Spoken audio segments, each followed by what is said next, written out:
June 7, 1926. It was the first day the streetcar in Barcelona came into service. 73-year-old Antoni Gaudí had been run down on the street. 3 days later, Gaudí died in the hospital. Frustratingly, until that moment, people identified Gaudí, the architect of Sagrada Familia, the architect of Casa Mala, the architect of the city of Barcelona.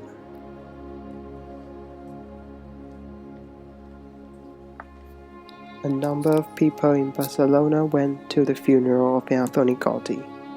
Perhaps not every single one of them was fond of Gaudí's works, but they respected this man, respected his persistence, respected his concentration on the arts of building. During the last period of his life, Gaudí lived in poverty and loneliness. We can assume that if Antoni Gaudí did not throw himself into his last magnum opus, he would enjoy the rich life in his later years.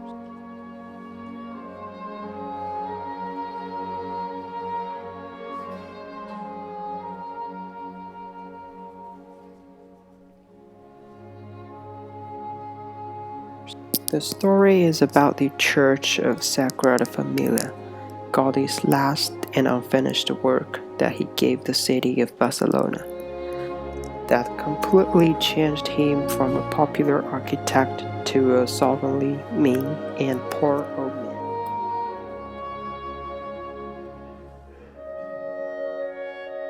In this film, we are going to find out how his great respect of nature in terms of modernism eventually resulted in his tragedy of life. 1883, Antoni Gaudí has been appointed to be the new architect in charge of under-constructed Church of Sagrada Familia, a building that he later spent entire 43 years to work on until he died. The construction of this church was proposed in order to provide the poor and worker class in Barcelona a church to atone their sins. As a Catholic, Gaudí took over this project because the former architect Francesc Vila left his job after the crypt of the church was built.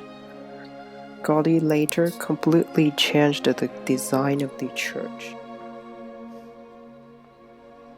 After a century, now the church is still under construction, because this giant church is too complex and gorgeous, so that every detail will need to be done with great care and precision of a sculptor. The design of it is considered to be the best expression of everything architecture, which is a thing that says combining his idea of modernism and all of his life experience. Because every line and every corner of his design is an imitation of the natural world. The pillars rise up resembling the trunk of a tree. The roof, the walls, the spires are all geometrically curved. The nativity vase, the only part that Gaudí directly constructed in his life, straight lines are completely excluded. 1852, Antoni Gaudí was born in or near Reus, in Catalonia, Spain. He was born to a coopersmith family. Here still was a child, he started to do some articles from copper. Gaudí appreciated his heritage and his experience, because this exactly helped him with developing a precise sense of structure and space. He kept this in his diary. I have that quality of special apprehension because I'm the son, grandson, and the great-grandson of coopersmith. My father was a smith, my grandfather also. On my mother's side of family, there were also smiths. Her grandfather was a cooper.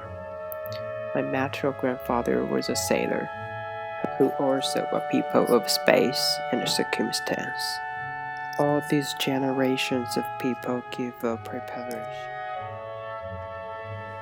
That was why these over 150-meter high stone-based structures never collapse.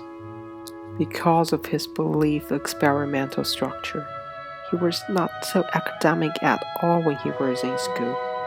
He believed that the design should be personal and under the inputs of design should come from experience. So he did not follow any teaching and never listened to any advice, let alone change his design. Unlike all the other architects, Gaudi's design drawing or miniature. He almost never drew his design because his designs are all based on models. When he was designing the Sagrada Familia, he used a system of hanging ropes to do experiment to determine the most perfect quadratically curved dome of the church. He believed that the shape of the nature things would be the most perfect. So he used many of these elements imitating the natural things in his architectural work. This is Casa Battallo, a building Gaudi designed in 1904. The roof resembles the dragon's back, the standing pillars resembles the bones, the balconies resemble human skull.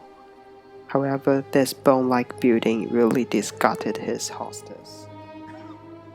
Later, the businessman Pierre Mala employed Gaudi to design the apartment Casa Mala, which was the one Gaudi most self-appreciated. In her whole building, there is no straight line or vertical corner. The curves are dynamic. He even designed things as small as a handle to be perfect. Some as previous one, this work relationship was not happy at the end. Gaudi decided to put a sculpture of Mary, Mother of Jesus, at the top of the building. However, Mr. Mala, as well as the government, refused to do that, because Barcelona at that time was experiencing a movement of anti-clericalism. Gaudi eventually left the job due to the disagreement with Mr. Mala, because he could not understand someone break up his design. After these two work, Antoni Gaudi basically lost all of his sponsors. No one no longer paid for him because of his self-centered way of working, his experimental-based way of design. No one could stand his arrogance anymore, and he made the building owners anxious because Gaudi never drew a design, so they could never know what their building would be like in the future. Also, Gaudi never listened to other suggestions, even if it was from the building owner.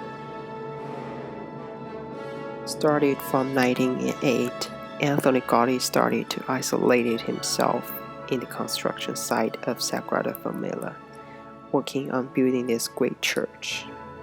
He cared nothing outside the construction, because it was a church for the poor. No businessman supported the project. The money all came from the donations. After Gaudi spent all his saving in constructing the church, he needed to go out and raise money. However, the way of his design, the way of working that combining the extra technical expression, was definitely demanding. An uncountable amount of money is needed for the construction. An uncountable amount of time is needed to let the beauty accumulate. Antoni Gaudi, and his uninhibited style of design based on his respect to nature, has finally been judged with people's misunderstanding. During the last days of his life, he became a really religious person who walked on Sagrada Familia, a symbol of Gaudi's belief of preserved self-worth.